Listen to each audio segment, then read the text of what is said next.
RCM में जितनी income आप चाहें उतनी इनकम आप ले सकते हैं। लेकिन जब लैक ऑफ नॉलेज की वजह से सामने वाला आदमी में कहता है कि सर इनकम कम आती है, तो हम कई बार उनसे कन्विंस हो जाते हैं। मैंने पिछली बार आपको पूरी एक स्टोरी मेरे साथ जो घटित हुई थी बताया था कि मेरे साथ एक व्यक्ति मिला और जब मैंने उससे वास्तव में इनकम की बात की थी और 16 लेगों उन्होंने खोली थी, तो 16 लेगों में जब मैंने उनसे बात की थी कि आप अपना ही बिजनेस आरसीएम के प्लान में रख दो तो गारंटी के साथ आपकी आरसीएम में ज्यादा इनकम आएगी, तो उनको आश्चर्य हुआ था। अभी फिर कुछ लोगों ने प्रश्न पूछा कि आप 16 लाख का प्लान हमें बताओ। दोस्तों, इस तरह से आप ना करें, क्योंकि कोई भी कमीशन निकालने का तरीका, रॉयल्टी निकालने का तरीका, टेक्निकल निकालने का तरीका बिल्कुल एक जैसा होता है। और जो मैंने एग्जाम्पल दिया पर्टिकुलर एक एग्जाम्पल है, उसके अंदर आप खुद कोड करके निकाल सकते हैं, इसलिए इसको बहुत ज्यादा क्लियरिफाई करने की जरूरत नहीं है। आज हम उससे आगे जाते हैं कि किस तरह से इनकम आती है और रॉयल्टी और टेक्निकल की गणना किस तरह से होती है। आप इस चीज को अच्छी तरह से समझ जाएंगे।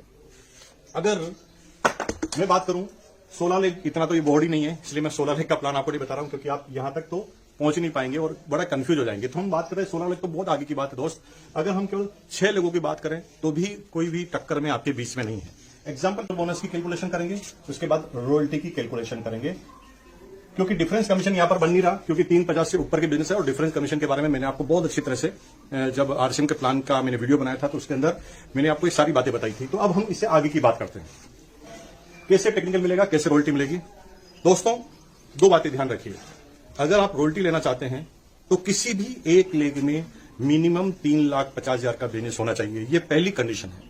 और रेस्ट ऑफ जितनी भी लेग हैं उनको मिलाकर 1,15,000 का बिजनेस होना चाहिए, तब आप इस बिजनेस के रॉयल्टी एचर बनते हैं। अब टेक्निकल की बात करते हैं। टेक्निकल पर आप किसी भी एक लेग में मिनिमम 5 लाख का बिजनेस होना चाहिए, और रेस्ट ऑफ सारी लेगों में मिलाकर अगर 5 लाख का बिजनेस है तो आप यहां पर पर्ल पिन से शुरुआत करते हैं, यानी टेक्निकल एचर से शुरुआत करते हैं। तो आइए दोस्तों, हम थोड़ी नजर डालते हैं इस प्लान में कि इसकी कैलकुलेशन कैसे होगी। आपको पूरा मजा आएगा, आपको समझ में भी आ जाएगा। देखिए, यहां मैंने कहा किसी भी एक लेग में 5 लाख से ज्यादा बिजनेस, तो आप यहां देखते हैं कि 8 लाख का बिजनेस है, 5 लाख से ज्यादा है, और रेस्ट ऑफ सारी लेगों में मिलाकर भी 5 लाख से ज्यादा है। तो इसका मतलब आप टेक्निकल क्वालिफाई कर गए। अब टेक्निकल कैसे निकलेगा? टेक्निकल निकलने के लिए आपको इनमें से सबसे बड़ी लेग को देखना पड़ेगा, 8 लाख, यानी आप पर्ल पिन पर हैं। पर्ल पिन पर दोनों तरफ 5-5 चाहिए। यहां पर किसी भी एक लेग, बड़ी लेग में 8 लाख का बिजनेस है, तो यहां पर आप पर्ल पिन एच्योर बने। पर्ल पिन एच्योर बनने के बाद टेक्निकल बोनस कैसे निकलता है? सबसे पहले बड़ी लेग को ले लीजिए, 8 लाख। रेस्ट ऑफ सारी लेगों में मिलाकर अगर 5 लाख से ज्यादा है तो यहां 8 लाख का 1% टेक्निकल आपको मिलता है, यानी ए लेग से टेक्निकल आपको मिलता है 8,000 रुपए। बी लेग की अगर बात करें तो बी लेग 7 लाख की, यानी 5 लाख से ऊपर है, और सारी लेगों में मिला के 5 लाख का बिजनेस है, तो बी लेग से भी आपको 1% टेक्निकल मिलता है, जो होता है 7,000 रुपीज। सी लेग का 6 लाख का बिजनेस है, यानी 5 लाख से ऊपर है, और रेस्ट ऑफ सारी लेगों में मिला के भी 5 लाख से ज्यादा का बिजनेस है, तो सी लेग का भी आपको टेक्निकल एचर मिलता है 1%, और सी लेग से आपको मिलते हैं 6,000 रुपीज। डी लेग का भी 5 लाख से ज्यादा बिजनेस है, और रेस्ट ऑफ सारी लेगों का बिजनेस भी 5 लाख से ज्यादा है, तो डी लेग के बिजनेस की बात करें तो यहां पर डी लेग से भी आपको कमीशन मिलता है, टेक्निकल बोनस मिलता है 5,000 रुपए। अब बात आती है, क्या ई लेग से टेक्निकल मिलेगा? दोस्तों, ई लेग में 5 लाख का बिजनेस तो है, लेकिन रेस्ट ऑफ द जो बची हुई लेग है उसमें 5 लाख का बिजनेस नहीं है, इसलिए आपको इन 4 लेग से ही टेक्निकल अचीवमेंट मिलेगा, टेक्निकल का कमीशन और बोनस मिलेगा। अब गणना करते हैं, ये टेक्निकल हो गया, तो रॉयल्टी कैसे निकलेगी? हम ये एग्जांपल ले रहे हैं जब आपके नीचे और कोई रॉयल्टी अचीवर नहीं है। टेक्निकल तो हो ही नहीं सकता, क्योंकि सबका बिजनेस 10 लाख से नीचे है। तो थोड़ी देर के लिए मान लें कि रॉयल्टी अचीवर भी कोई नहीं है, और हम केवल इस प्लान के मुताबिक आपकी गणना कर रहे हैं।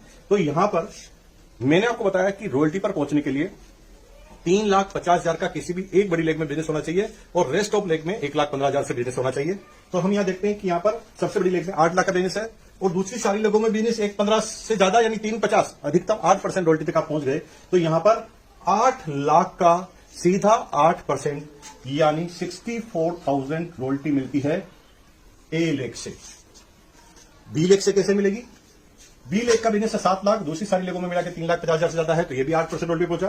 तो 7 लाख का 8%, यानी 56,000 रॉयल्टी मिलती है आपको बी लेग से। सी लेग से कितनी रॉयल्टी मिलेगी? देखिए, सी लेग का बिजनेस 6 लाख रुपए है, यानी 3.5 से ऊपर है, और रेस्ट ऑफ सारी लेगों में भी मिलाकर 3.5 लाख से ऊपर है, तो यहां पर सी लेग से भी आप 8% रॉयल्टी क्वालिफाई हुए हैं, और इसलिए 48,000 अगर 6 लेग का 8% करें तो 48,000 आपकी रॉयल्टी आएगी सी लेग से। तो अब डी लेग से कितनी आएगी? डी लेग में 5 लाख का बिजनेस है, यानी 3.5 लाख से ऊपर है। अगर 3.5 लाख से ऊपर यहां बिजनेस है और रेस्ट ऑफ सारी लेगों में मिलाकर 3.5 लाख से ऊपर बिजनेस है, तो यहां पर 5 लाख का 8% यानी 40,000 आपकी रॉयल्टी आएगी, वो आएगी डी लेग से। अब ई लेग से कितनी रॉयल्टी आएगी? ई लेग से आपको रॉयल्टी आएगी क्योंकि इधर 5 लाख का बिजनेस है और यहां पर भी 3.5 लाख का बिजनेस है, यानी यहां पर भी ई लेग से भी आप 8% रॉयल्टी को क्वालिफाई करते हैं और 8% रॉयल्टी को क्वालिफाई करते हैं, तो यहां पर ई लेग की भी रॉयल्टी 40,000 रुपए आपको आती है। ये बाकी 3,50,000 जो बच गए, ये आपकी जो अपलाइन है उसकी रॉयल्टी इनकम में इसको डिफरेंस के आधार पर छोड़ दिया जाता है। तो यहां पर आप क्या देखते हैं कि जितनी इनकम आप लेना चाहें आप ले सकते हैं, यानी आपकी अपलाइन को लिए आपको सिर्फ एक लेग ही छोड़नी है, यानी डिफरेंस में बची हुई चीज को ही छोड़ना है। इसलिए आपके ऊपर कौन है उससे कोई फर्क नहीं पड़ता। आप सबसे लास्ट में ज्वाइन लेकर भी सबसे बड़े अचीवर बन सकते हैं। एमएलएम में हमेशा ये धारणा रही है कि जो लोग ऊपर जुड़ जाते हैं उनको ही फायदा होता है। तो मैं आपको गलतफहमी दूर कर दूं, मेरी डाउनलाइन में ऐसे लोग हैं जो मेरे से बड़ी पिन पर हैं और मेरे से बड़ी इनकम पर हैं। इसका मतलब आप ये कह सकते हैं कि आपके ऊपर डिपेंड करता है कि आप इस बिजनेस को कर कितना तेज गति से कितना बड़ा काम करते हैं, उससे आपकी इनकम आती है। अब यहां पर आप निकालें कि आपका टोटल कमीशन कितना है, तो यहां पर क्लियर हो जाएगा दोस्तों। यहां पर रॉयल्टी की अगर टोटल बात करें तो रॉयल्टी की इनकम आपकी हुई 8, 7, 6, 5 यानी टोटल 26,000 रुपीज, यानी रॉयल्टी आई, सॉरी टेक्निकल बोनस आपका आया 26,000। और रॉयल्टी की इनकम की बात करें तो यहां पर रॉयल्टी की टोटल है 2,48,000। अब इन दोनों को अगर आप मिला दें तो आपकी यहां पर इनकम है 2,74,000। अब थोड़ा सा आप सोचिए टोटल बिजनेस कितना है, तो आपको आश्चर्य होगा कि 8, 7, 6, 5, 5, 3.5 को जोड़ें तो यहां पर आपका टोटल बिजनेस है सिर्फ 34,50,000। टोटल बिजनेस है 34,50,000, पिन है ओनली पर, और फिर भी आपकी इनकम है 2,74,000। ये मैंने सिर्फ 6 लेग की कैलकुलेशन बताई है दोस्तों। अगर 16 लेग में ये कैलकुलेशन करेंगे तो आपकी कितनी इनकम होगी आप करेंगे तो रात भर आपको नींद नहीं आएगी। दोस्तों ये मिथ है, ये केवल एक सिंपल सा लोगों को गुमराह करने के लिए ऐसा कहा जाता है कि आरसीएम इनकम कम आती है। दोस्तों आरसीएम से बड़ी इनकम किसी में नहीं आ सकती। कुछ लोग कहते हैं सर कुछ प्रोडक्ट में बीवी बहुत कम है, तो मेरे भाई उन प्रोडक्ट में बीवी कम है जिसको मेहनत नहीं करनी पड़ती, जिसकी डिमांड ऑलरेडी मार्केट में होती है, जिसकी डिमांड ऑलरेडी मार्केटिंग में है, उसको ऑटोमेटिक सेल होना है। अब आटा सबको, रोटी सबको खानी है, चाय की पत्ती सबको लेनी है, तो वहां पर बीवी कम होगा। अगर आप न्यूट्रिशन में जाएंगे तो बीवी ज्यादा होगा। दुनिया की सारी कंपनी में न्यूट्रिशन और ऐसे ही प्रोडक्ट तो होते हैं कॉस्मेटिक जिसके अंदर बहुत सारा बीवी होता है, वो तो आरसीएम में भी है। इसका मतलब यह है कि प्रोडक्ट का बात नहीं है, क्योंकि यहां पर अगर इस कैलकुलेशन को आप पूरी तरह समझें तो इनकम भी सबसे टॉप पर आती है आरसीएम में। ऐसे कई तरह के प्रश्न आते हैं, उनका समय समय पर मैं आपको जवाब देता रहूंगा। बहुत बहुत धन्यवाद। Thanks for watching. Drop a like, leave a comment and don't forget to subscribe our channel.